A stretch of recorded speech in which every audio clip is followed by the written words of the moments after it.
એક ખૂબ સરસ વાર્તા. એકવાર ભગવાન શ્રી કૃષ્ણ અને અર્જુન રસ્તા પર જઈ રહ્યા હતા તો અર્જુનને એક ભિખારી દેખાયો.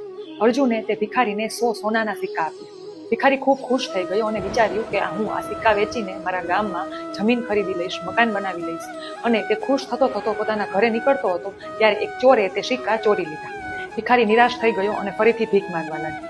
બીજા દિવસે ફરીથી અર્જુન અને ભગવાન શ્રી કૃષ્ણ ત્યાંથી નીકળ્યા તો તે ભિખારી ભીખ માંગતો હતો. અર્જુને આ જોઈને ભિખારીને પૂછ્યું કે તું આજે પણ શા માટે ભીખ માંગે છે?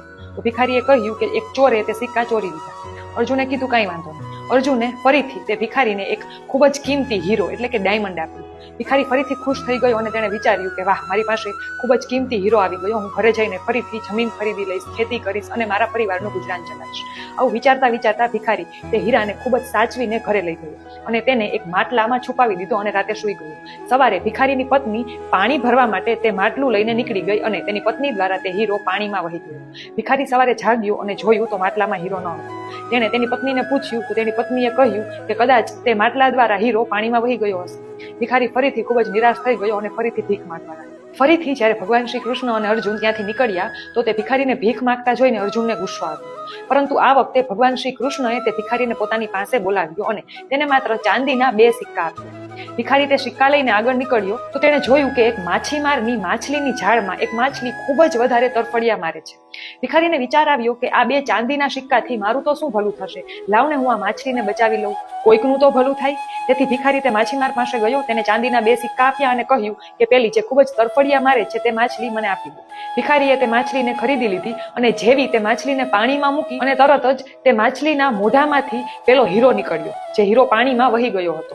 ભિખારી આ જોઈને ખૂબ ખુશ થઈ ગયો. તે મોટેથી રાડો પાડવા લાગ્યો કે મળી ગયો, મળી ગયો.